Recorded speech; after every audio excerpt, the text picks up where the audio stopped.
Hey Thrivers, Heather Choate here with Ellie again, and I'm just here to get checking in with you guys and how you're doing with our gratitude challenge, going through the Magic by Rhonda Byrne. If you want to know what this challenge is about, if you haven't heard yet, then go back and watch the first video I did on that, I think 5 days ago, on Supercharge Your Marriage Gratitude Challenge. And yeah, like I said, we're on day 3. Now it's been one of those days for me. I hope you're doing well, but it's just been one thing after the other. And so I apologize for coming on a little bit later than normal. I like to try to get these done in about mid-morning, but my son had strep, now my daughter has strep, and this little baby hasn't been cooperating too well either. So the stars have aligned and I'm able to have a few quiet moments, hopefully, to check in with each of you. I've never done a challenge like this before, and it's been really, really impactful for me, and so I just want to thank all of you. I actually put that down as one of my 10 things that I'm grateful for all the members doing this challenge, because you inspire me and push me to be even better. So I appreciate you doing this with me, and I'm being kind of vulnerable, letting you into more of my daily life in a very casual sense here with this challenge. So how did you do yesterday? Our challenge yesterday was to go and find a magic rock, right? A gratitude rock, and to then at the end of the day, think about the best parts of our day and give gratitude for those. So my girls and I went out to find our magic rocks, and I picked this one here that has like these little light and dark flecks in it, because I think about this kind of like life, how there's the good, there's the light, and there's also the challenge, there's the darkness, and they're kind of all sprinkled in together. However, as we focus on the good, we see more of that, which is why there's more light in this rock. But your rock doesn't have to be that symbolic. I'm actually kind of a nerd. I've always really appreciated rocks since I was a child, and so I wanted to find one with a little bit of meaning. And this baby's probably trying to eat it, huh? So as I was laying in bed, I was pretty exhausted. I mean, I've had sick kids and everything, and so I was thinking there, like, what was the best part of the day? And I don't know if you had this experience, but a lot of different things started to come up, and then it was really fun to kind of narrow in, and going out with my daughters and finding this magic rock was actually my very favorite part of the entire day. So I was really grateful for that. And then to be able to go to bed with those feelings of gratitude and appreciation definitely put me into some good energy.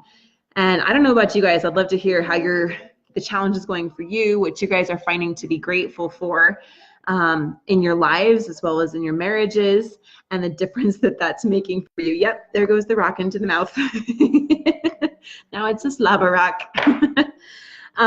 But I'd love to hear from you guys and see how it is going for you. I know that for me, even as I was like driving my car, taking the kids to school and getting them ready for the day and going about all the craziness of it, I'm definitely noticing that my mind on its own, I'm not even trying, but I'm literally finding more things to be grateful for. Right, I was pulling out my sneakers to go on a walk with my friend, and I found my phone charger in my sneakers, because Ben and I just went on our anniversary trip and I lost it. And Ben really gets irritated when I do stuff like that. So I try to keep everything kind of organized and not lose things like I tend to do. And so I lost my phone charger, so I was bummed about that, and I had to go buy a new one. But then I found it in my tennis shoe. And so just even being able to be like, this is awesome. I don't know, I'm just grateful for even those small little things, right? I'm grateful to Mark, who helped another couple. They were heading to divorce, and now they both want to work on their marriage. Now both the husband and the wife are meeting with Mark today, and I'm grateful for that, because I know this will bless them, their children, and many lives to come. So exciting stuff. I don't see many comments yet. If you guys can let me know if you hear and see me okay. And I see Cammie. Hey, Cammie, how's it going? Hey, Robert. So what are you grateful for, and what was the best part of your day yesterday? There is a scientific term that I cannot think of right now, but I should know it, and it'll probably come to me in a little while. I'm a little sleep deprived with all the sick kids. But there's a term about, and if any of you guys can think of it, if you know it while I'm describing what it is, then put it in the comments.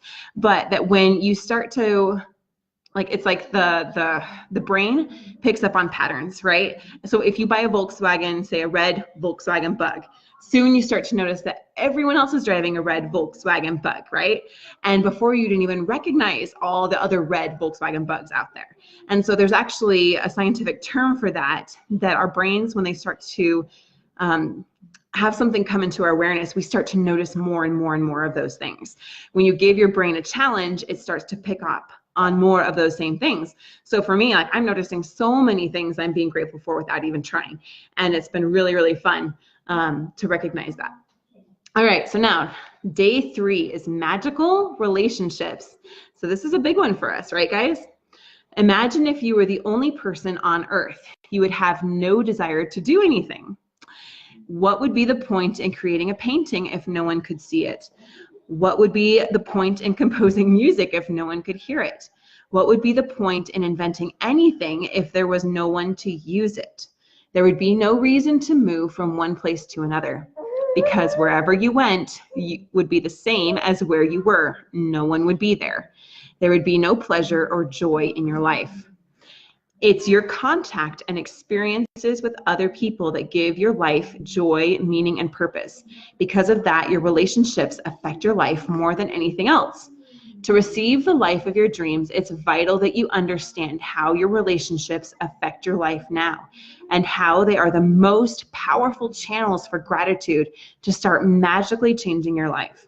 Wow, I so believe that. Science is now confirming the wisdom of the great sages of the past. With research, studies show that people who practice gratitude have closer relationships, are more connected to family and friends, and have other people look upon them favorably. But probably the most astounding statistic that has come out of the research studies is that for every one complaint about another person, whether in thought or word, there have to be 10 blessings for the relationship to flourish. Any less than 10 blessings for every one complaint, and the relationship will deteriorate. And if the relationship is a marriage, it will most likely end in divorce. So this is important, guys, right? This is where the rubber meets the road as far as our relationships go.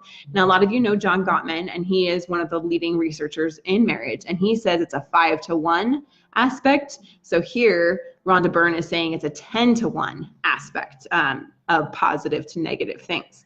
I try to just make it as many positive as possible, of course. That definitely strengthens the relationship. Gratitude makes relationships flourish, she continues. As you increase your gratitude for any relationship, you will magically receive an abundance of happiness and good things in that relationship. And gratitude for your relationships doesn't change only your relationships, it also changes you. We know that. That's exactly why we're doing this, right?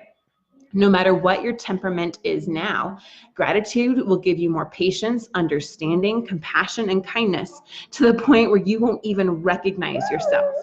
The little irritations you once felt and the complaints you had in your relationships will disappear. Because when you're truly grateful for another person, there's nothing you want to change about that person. You won't criticize, complain about, or blame them, because you're too busy being grateful for the good things about them. Goodness. In fact, you won't even be able to see the things you used to complain about. Oh, goodness. Yeah, I'm sorry, got a sick baby, but I committed to doing this every day with you guys. So here we are, rain or shine, sick baby, grumpy mommy, it doesn't matter. All right, here's Thornton Wilder.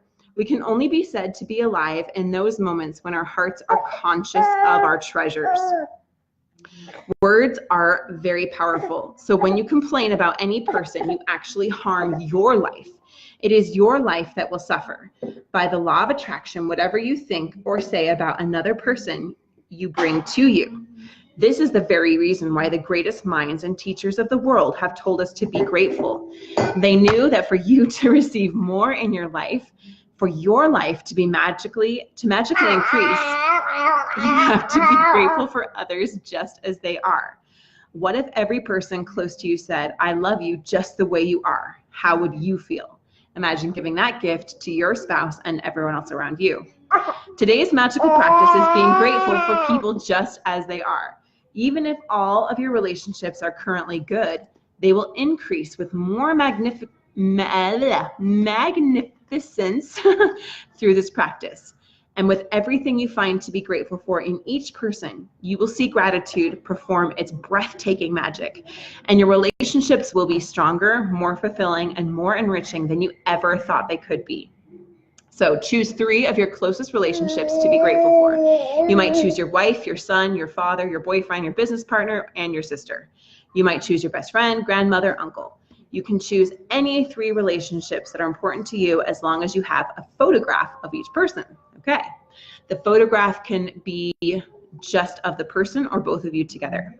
Once you have selected your 3 relationships and photographs, you are ready to set the magic into motion.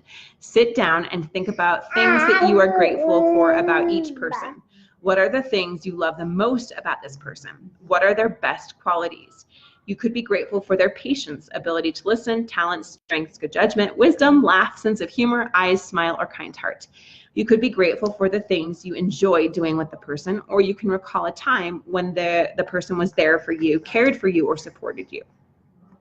After you've spent some time thinking about what you're grateful for about the person, put their photograph in front of you, and with a pen and a notebook or on your computer, choose the 5 things you are the most grateful for. Look at the photograph of the person as you make your list of 5 things. Begin each sentence with the magic words, thank you. Address the person by name and then write what you're grateful for. So thank you, their name for what? For example, thank you, John, for always making me laugh, or thank you, Mom, for supporting me through college. When you finished your lists for all 3 people, continue this magical practice by taking the photographs with you today and putting them in a place where you will see them often. Whenever you look at the photographs today, thank the person by saying the magic words, thank you, and the person's name. Like, thank you, Haley. If you're moving around a lot, carry the photographs with you and try to do this at least 3 times. Uh-oh. All right, so we're going to use the magic of gratitude to transform the relationships. So I think we've got that. So we're going to continue doing our 10 things, and hey, Jacob, our 10 things that we're grateful for, writing down in the morning and then expressing gratitude for them again as we review them. And then doing our gratitude rock at the end of the day, what was the best part of the day, and saying thank you to it, for it, not to it. And then having this gratitude for the person, the 3 people, and getting out their photographs. So I'm excited to hear how you guys are going to do with this. And this is the foundation for truly transforming a relationship by transforming ourselves. Imagine just for a minute that someone came into your life and they were continuously grateful for you, that they were continuously looking. All right, I gotta grab her, Cassie. I'm ducking out for a minute. And we're back. All right. So they're continually grateful for you and they're saying all the things that they appreciate about you. How would your feelings be to that kind of person, right? And what if your spouse right now started doing that for you? What if they started saying, I appreciate you, I'm grateful for you, and recognizing all of the good things that they so love about you, right? You would be drawn to that person like a magnet. You would definitely want to be around them. You would crave their presence. You would feel safe with them. And so as we become that kind of person, we will transform our own relationships in that way. One thing that I love, just real quick about Ben and I, is that I started doing this in a text message every day. I would send him something I was grateful for. And it started to shift my perspective. My mantra is that I see and celebrate the good in him. Because I could find the bad, it's there. He's pretty perfect. He's pretty darn good. But, you know, there's definitely flaws there. We're all human, and I definitely have them. So I choose to see and celebrate the good in him. So let's do that with each other. And if your spouse might not be in a place where they would openly receive that, say they're not open to a text or to, you know, words like that, then definitely just feel them in your heart. And then Mark and I can coach you on how to get the rest of the way there so that you can start to express those things. All right, I gotta go, grumpy baby here, but I appreciate you guys, and I look forward to hearing how this goes for you. We'll talk to you soon.